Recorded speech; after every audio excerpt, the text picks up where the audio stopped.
Assalamualaikum warahmatullahi wabarakatuh. Berjumpa lagi di channel Alam Sukma. Pada kesempatan kali ini, saya akan menceritakan tentang misteri punden Ki Jarang Mayit yang berada di Kabupaten Blitar.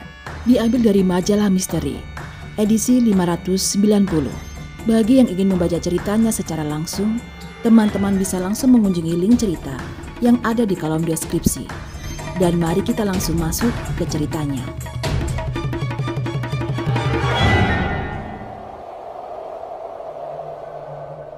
Penampakan Ki Jarang Mayit hampir selalu diikuti oleh peristiwa kecelakaan lalu lintas dengan merenggut banyak korban jiwa. Sebagian korban dijadikan anak buahnya untuk menguasai zona rawan kecelakaan yang lazim disebut jalur tengkorak. Siapa sebenarnya Ki Jarang Mayit? Lelaki renta berwajah tirus itu berjaping lebar, pakaian yang membalut tubuhnya yang kurus berwarna serba hitam. Model pakaiannya gombrong-gombrong, seperti lazimnya yang dikenakan para petani di pedesaan.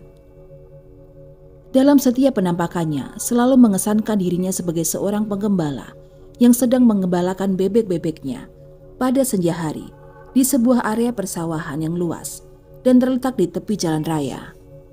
Warga mempercayai kakek renta itu sebagai Ki Jarang Mayit yang sedang memberi tanda-tanda. Penampakan Ki Jarang Mayit memang selalu terkait dengan tanda-tanda akan terjadinya sebuah peristiwa kecelakaan dengan membawa banyak korban jiwa. Kepercayaan demikian sudah terlanjur melekat kuat di benak para warga yang bermukim di sekitar pundenya. Punden Ki Jarang Mayit sendiri terletak di Desa Popoh, Kecamatan Welingi, Kabupaten Blitar, Provinsi Jawa Timur. Lokasinya berada di sebuah areal persawahan di tepi jalan raya jalur Blitar, Malang. Banyak sekali pengemudi angkutan umum yang menziarahi tempat keramat itu untuk melakukan ritual tabur bunga. Menurut beberapa warga setempat, sudah sejak lama punden Ki Jarang Mayit tidak ada juru kuncinya. Karena tidak ada juru kuncinya, maka pengunjung bisa datang kapan saja. Kata salah seorang warga setempat yang mengaku bernama Sutrisno. Lebih jauh dikatakan Sutrisno, kedatangan para sopir angkutan umum di punden Ki Jarang Mayit itu biasanya terkait dengan upaya spiritual mencari keselamatan. Keselamatan yang dimaksud bukan hanya agar terhindar dari kecelakaan berlalu lintas di jalan raya, tetapi juga keselamatan atas barang bawaannya, agar terhindar dari kemungkinan dijarah ataupun dirampok oleh penjahat di jalanan. Siapa sebenarnya Ki Jarang Mayit ini? Hingga kini masih gelap jati dirinya. Hanya saja, banyak yang mengatakan bahwa semasa hidupnya, mendiang dikenal sebagai seorang tokoh yang sakti mandraguna. Selain itu, Ki Jarang Mayit juga disebut-sebut masih memiliki keturunan bangsawan Mataram. Simpang siurnya, jati diri Ki Jarang Mayit menimbulkan penasaran banyak orang. Tidak sedikit di antara mereka yang ingin sekali mengungkap misterinya. Satu di antaranya adalah tokoh paranormal perempuan asal kota Blitar, Sri Ulfa Utami, yang akrab disapa Mbak Ulfa. Dengan kemampuan spiritualnya, ia mencoba mengadakan komunikasi gaib dengan Ki Jarang Mayit. Kontak gaib itu dilakukan pada waktu lepas tengah malam. Dari hasil komunikasi gaib Mbak Ulfa, diketahui jika nama Ki Jarang Mayit itu sebenarnya adalah nama samaran. Nama itu sengaja digunakan yang bersangkutan untuk menutupi jati diri sebenarnya dari masyarakat luas. Ki Jarang Mayit tidak ingin diketahui oleh khalayak luas kalau sebenarnya dirinya seorang pangeran. Untuk menyembunyikan jati diri yang sebenarnya, selain mengganti namanya, juga menyamar sebagai penggembala bebek. Urai Mbak Ulfa berdasarkan komunikasi gaibnya. Dalam komunikasi gaib itu, Ki Jarang Mayit menurut Mbak Ulfa juga terkesan enggan sekali mengungkapkan siapa sebenarnya nama aslinya. Dia hanya mengatakan bahwa dirinya juga memiliki hubungan dengan penguasa gaib Laut Selatan, Nyi Roro Kidul, tegas Mbak Ulfa. Bahkan menurut hasil komunikasi gaib dengan Ki Jarang Mayit, bahwa atas petunjuk Nyi Roro Kidul lah jika akhirnya beliau berada di kawasan timur Blitar.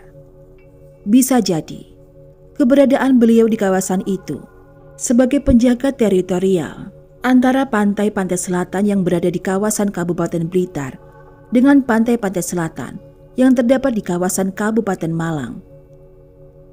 Yang jelas, bagi masyarakat yang bermukim di sekitar pundenya, nama Ki Carang Mayit memiliki konotasi kematian. Bukan hanya kematian biasa, tetapi kematian yang menimbulkan kesan horor dari sebuah peristiwa kecelakaan lalu lintas yang merenggut banyak korban jiwa. Tetapi sebenarnya, nama Ki Carang Mayit itu sendiri sudah merupakan sebuah peringatan bagi mereka yang mampu berpikir ke sana. Sebab dalam bahasa Indonesia, arti carang itu rumpun duri bambu, dan mayit itu artinya mayat. Namun, ada juga versi lain. Menurut versi itu, Ki Carang Mayit adalah sebuah bangsa lelembut. Ia merupakan salah satu tawanan Syekh Subakir. Dalam sejarahnya, nama Syekh Subakir sangat populer sebagai ahli menumbali tempat-tempat angker yang dihuni jin jahat dan sebagainya. Berdasarkan kitab Kanzul Ulum Ibnul Battuta, Syekh Subakir disebutkan sebagai salah satu anggota Wali Songo angkatan pertama. Beberapa literatur memang menyebutkan bahwa susunan anggota Wali Songo sempat berganti hingga 5 kali. Syekh Subakir sendiri disebutkan sebagai waliullah asal Persia. Beberapa waktu di Jawa dan meninggal di Persia pada tahun 1462. Tetapi anehnya, di dekat Candi Penataran di Blitar ada sebuah bangunan makam berkicing yang banyak disebut-sebut sebagai makam Syekh Subakir. Beberapa kalangan memang sempat meragukan jika Syekh Subakir yang wafat di Persia itu dimakamkan di Blitar. Kalangan yang meragukan ini cenderung beranggapan bahwa bangunan makam yang dikeramatkan dan yang selama ini disebut-sebut sebagai makam Syekh Subakir itu tidak lebih dari petilasan sang Syekh itu sendiri. Spiritualis yang menyebutkan bila Ki Carang Mayit adalah lelembut tawanan Syekh Subakir itu adalah Ki Sabdo Jati. Karena keganasan dan keliharannya, dia dan sejumlah lelembut lainnya sempat dikerangkeng oleh Syekh Subakir di sebuah tempat yang nyaris tidak terjamah manusia. Papar Ki Sabdo Jati. Mereka dikerangkeng untuk jangka waktu yang cukup lama, tandasnya. Tetapi sejak beberapa waktu lalu, masa pengkerangkengan Ki Carang Mayit usai, dan tampaknya pengkerangkengan itu sama sekali tidak memberikan efek jera terhadap Ki Carang Mayit itu sendiri. Buktinya, Ki Carang Mayit tetap haus darah. Penampakannya selalu diikuti oleh peristiwa kecelakaan yang merenggut banyak korban jiwa.